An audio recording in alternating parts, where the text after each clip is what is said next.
Hello दोस्तों, नमस्कार। DSSB की तरफ से 5/2025 मतलब फिफ्थ नोटिफिकेशन ऑफ 2025 का रिलीज़ कर दिया है। इसमें प्राइमरी टीचर की वैकेंसी हैं, टोटल 1100 प्लस वैकेंसी हैं। वैकेंसी आज ही रिलीज़ हुई हैं 10 तारीख को इवनिंग में। तो इनके बारे में पूरा डिटेल में पढ़ेंगे, क्या एजुकेशन क्वालिफिकेशन रहेगी, क्या पे स्केल रहेगा, एग्ज़ाम पैटर्न क्या रहेगा। तो डिटेल में डिस्कस करने से पहले अभी तक आपने चैनल को सब्सक्राइब नहीं कर रखा है तो प्लीज़ चैनल को सब्सक्राइब कर लें। मैं खुद डीएसएसबी के थ्रू सेलेक्टेड हूँ और दिल्ली में ही वर्किंग हूँ, तो आप मेरी बातों को जो बताऊँगा उन पर ट्रस्ट कर सकते हो। जो भी इन्फॉर्मेशन होगी बिल्कुल जेन्युइन होगी। तो चलिए डिस्कस करते हैं। इसमें जो वैकेंसी है वो आपकी 17 तारीख से इसके फॉर्म ओपन होंगे। और एक बहुत अच्छी बात बता देता हूँ, 16 तारीख लास्ट डेट है इससे पहले वाली वैकेंसी की, जिसमें 600 समथिंग वैकेंसी हैं, 615 डिफरेंट डिपार्टमेंट की डिफरेंट पोस्टेज के लिए। ठीक है, तो उसको फॉर्म भर दें। 10 तारीख आज हो चुकी है, 6-7 दिन बचे हुए हैं। लास्ट में आपको साइट पर लोड आ जाता है तो दिक्कत आती है। चलिए डिस्कस करें। तो इसमें इसकी फॉर्म की डेट है वो 17 तारीख से चालू हो जाएंगे, 17 सितंबर से, और 16 अक्टूबर इसकी लास्ट डेट है। मतलब 1 महीने आपको एग्ज़ाम उसके लिए मिलेगा फॉर्म भरने के लिए।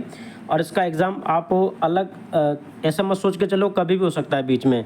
कई बार आपने देखा होगा 101/2023, 105/2023 के एग्ज़ाम पहले हो जाते हैं और 25 वाले बाद में हो जाते हैं। तो डिपेंड करता है नंबर ऑफ़ एप्लीकेशन कितने हैं। तो ऑब्वियसली बात है, ये जो प्राइमरी टीचर वाली वैकेंसी है इसमें नंबर ऑफ़ एप्लीकेशन बहुत ज़्यादा आने वाले हैं, तो थोड़ा टाइम तो लगेगा एग्ज़ाम में। तो आप 6-7 महीने के हिसाब से तैयारी के हिसाब से इस एग्ज़ाम को टारगेट कर सकते हैं। अच्छा ग्रेड पे रहता है इसका और सैलरी भी अच्छी खासी बन जाती है। इसमें जो असिस्टेंट टीचर प्राइमरी की दोनों हैं, एक तो है डायरेक्टरेट ऑफ एजुकेशन। देखो एक बात बताऊं दिल्ली की, दिल्ली में 2 डिपार्टमेंट हैं एजुकेशन के। देखो जो सेकंड ग्रेड के टीचर और फर्स्ट ग्रेड के टीचर होते हैं, टीजीटी और पीजीटी, वो डायरेक्टरेट ऑफ एजुकेशन के अंडर ही आते हैं। और जो थर्ड ग्रेड के टीचर हैं, जैसे अपन स्टेट गवर्नमेंट में उनको थर्ड ग्रेड बोलते हैं, यहाँ पर प्राइमरी टीचर बोला जाता है। वो कुछ स्कूल दिल्ली में डायरेक्टरेट ऑफ एजुकेशन के अंडर आते हैं, डीओई के अंडर, और कुछ स्कूल एमसीडी के अंडर आते हैं प्राइमरी टीचर के। ठीक है, तो इसमें जो 1055 वैकेंसी हैं वो आपकी हैं डायरेक्टर डीओई के अंदर, और 125 है वो एमसीडी के अंदर हैं। एनडीएमसी बोलते हैं इसको, एमसीडी भी बोल देते हैं, न्यू दिल्ली मल्टीपर्पज़ कॉर्पोरेशन। ठीक है, तो ये टोटल बाइफर्केशन ऑफ वैकेंसी है एज पर द रिजर्वेशन की बात करूं मैं आपको, तो जो ईडब्ल्यूएस SC ST कैंडिडेट के हैं वो एलिजिबल रहते हैं सारी कैटेगरीज के, अदर स्टेट के। ओबीसी की वैकेंसी पर वही कैंडिडेट एलिजिबल रहेगा जो दिल्ली का डोमिसाइल है और जिसके पास दिल्ली का ओबीसी सर्टिफिकेट है लेटेस्ट। अदरवाइज अदर स्टेट के ओबीसी कैंडिडेट है वो अनरिजर्व से फॉर्म फिल कर दें, कोई दिक्कत नहीं आने वाली। इसके बाद अगर देखें एजुकेशन क्वालिफिकेशन, जो डीओई के अंदर प्राइमरी टीचर की वैकेंसी है उसका पोस्ट कोड 802/25 है और इसमें टोटल 1055 वैकेंसी हैं। इसके एजुकेशन क्वालिफिकेशन रहेगी वो 3 पार्ट में रहेगी। आप इसको ध्यान से पढ़ें। जो पहला पॉइंट है वो कॉमन है, मतलब सीनियर सेकेंडरी और इक्विवेलेंट, मतलब 12वीं पास कर रखी होनी चाहिए आपने, या फिर and at least 2 year diploma in elementary education by whatever name known, जो भी नाम से जाना जाता है वहाँ पर, फ्रॉम द रिकॉग्नाइज यूनिवर्सिटी या बोर्ड। ठीक है, इसके अलावा पहले पॉइंट में कितने पॉइंट अलग अलग हैं, या तो आपको पहले पॉइंट में ये क्लियर है पहला पैराग्राफ, अगर ये नहीं है तो ये वाला क्लियर रखो। ठीक है, अगर ये वाला भी क्लियर नहीं है तो इसके बाद ये क्लियर होना चाहिए। ये भी क्लियर नहीं है आपके पास तो आपने 12वीं के बाद बीएड कर रखी है तो भी आप एलिजिबल रहेंगे। ठीक है, उसके बाद अगर 12वीं के बाद ये भी नहीं कर रखा आपने तो आप ये कर रखा हो तो भी आप एलिजिबल रहेंगे। ग्रेजुएशन के बाद 2 ईयर का वो कर रखा हो तब भी आप एलिजिबल रहेंगे।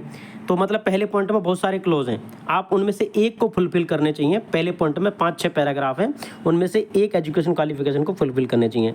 उसके बाद पहला पॉइंट मिनिमम क्वालिफिकेशन में है, तो उसके बाद दूसरा भी आप फुलफिल करने चाहिए और तीसरा भी फुलफिल करने चाहिए। तीसरे और दूसरे पॉइंट में कोई भी आपके पास ऑप्शन नहीं है। पहले में 5-6 ऑप्शन थे, उनमें से एक एजुकेशन क्वालिफिकेशन आपके पास होनी चाहिए। दूसरे वाले में है आपने सीटेट एग्ज़ाम क्वालिफाई कर रखा होना चाहिए, और तीसरे में है कि आपने सेकेंडरी लेवल पे हिंदी, उर्दू या पंजाबी, इनमें से एक लैंग्वेज आपने पढ़ी हुई होनी चाहिए। जैसे अपन 10वीं 12वीं में पढ़ते हैं as a compulsory subject Hindi English, तो सबके मोस्ट ऑफ के रहती है, तो इसमें एलिजिबल रहते हैं। मेन पॉइंट रहता है सीटेट क्वालिफाई हो के नहीं आप। तो 3 पॉइंट है मोटा मोटी मैं बताऊँ आपको। तो पहले पॉइंट में आपके 5-6 एजुकेशन क्वालिफिकेशन, उनमें से किसी एक आप फुलफिल कर रहे हो, ठीक है, दूसरा भी आपको फुलफिल करना है, तीसरा भी करना है। ये एजुकेशन क्वालिफिकेशन होगी जिनमें बच्चे मोस्ट ऑफ द कन्फ्यूजन रहते हैं। उसके बाद एज रिलैक्सेशन है एज पर मैं हर बार बताता हूँ अपने नोटिफिकेशंस में कि SC/ST के लिए 5 साल का है, OBC के लिए 3 साल का है और डिपार्टमेंटल कैंडिडेट रहता है उसके लिए अलग से as per the DOPT rule रहता है। उसके बाद चलते हैं पे स्केल पे। पे स्केल में इसका 4200 ग्रेड पे रहता है, 4200 ग्रेड पे लेवल 6, ठीक है, एज पर द 7 CPC 7वें वेतन आयोग के हिसाब से 4200 ग्रेड पे इसका जो मूल बेसिक पे रहता है 35,400 रहेगा, ठीक है। अभी 55% DA चल रहा है एट प्रेजेंट, लेकिन आप जब ज्वाइन करोगे जब तक तो 8 पे कमीशन भी लग चुका होगा, तो ये सैलरी बहुत ज़्यादा बढ़ चुकी होगी। तो DA plus TA on DA और HR इन सबको मिला के आज के हिसाब से दिल्ली में कैलकुलेट करें तो 72-73 हज़ार आपकी इन ग्रॉस सैलरी बनेगी और 62-63 हज़ार आपके अकाउंट में क्रेडिट हो जाती है आज की डेट में। लेकिन आप तो बहुत बाद ज्वाइन करोगे तो आपकी 1 लाख के आसपास सैलरी बन जाएगी, ठीक है। ये अगर आप ऑलरेडी गवर्नमेंट दिल्ली गवर्नमेंट में हो या सेंट्रल गवर्नमेंट में हो, कॉन्ट्रैक्चुअल एम्प्लॉय हो, तो आपको एज रिलैक्सेशन 5 साल का दे दिया गया है। सिमिलर दूसरी वैकेंसी है MCD की, NDMC की, न्यू दिल्ली म्यूनिसिपल कॉरपोरेशन की। उसमें पहला पॉइंट है आपके पास 12th पास होने चाहिए। दूसरा पॉइंट है आपने JBT, DIET, ETE, B.Ed कर रखा हो 2 साल का। और तीसरा है आपने हिंदी पास कर रखी हो 10वीं क्लास में, आपके पास हिंदी का सब्जेक्ट होना चाहिए। मतलब जो DOE की एजुकेशन क्वालिफिकेशन है वो थोड़ी हार्ड है और DOE में CTET का कोई लफड़ा नहीं है, वो DOE में CTET चाहिए, इसमें CTET की कोई ज़रूरत है नहीं अभी ऐसे, ठीक है। तो DOE का थोड़ा टफ पड़ता है और DOE थोड़ा रेपुटेड भी माना जाता है एज कम्पेयर टू NDMC, ठीक है। उसके बाद सेम, इसमें भी सेम ग्रेड पे है, वही 4200 ग्रेड पे है, सेम सैलरी बनेगी आपको। और इसमें जो एज रिलैक्सेशन दे रखा है वो भी कॉन्ट्रैक्चुअल एम्प्लॉय को 5 साल का दे रखा है इन्होंने। तो ये एकदम इस नोटिफिकेशन का मोटा मोटी था। इसके बाद अपन जो बातें करेंगे वो सिलेबस के बारे में बातें करेंगे और एग्जाम पैटर्न क्या रहेगा इसका उसके बारे में बातें करेंगे।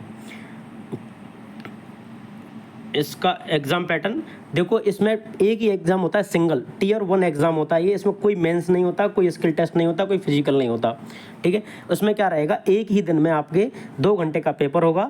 विंडो टाइमिंग नहीं रहती इसमें बस स्लाइडिंग होती है।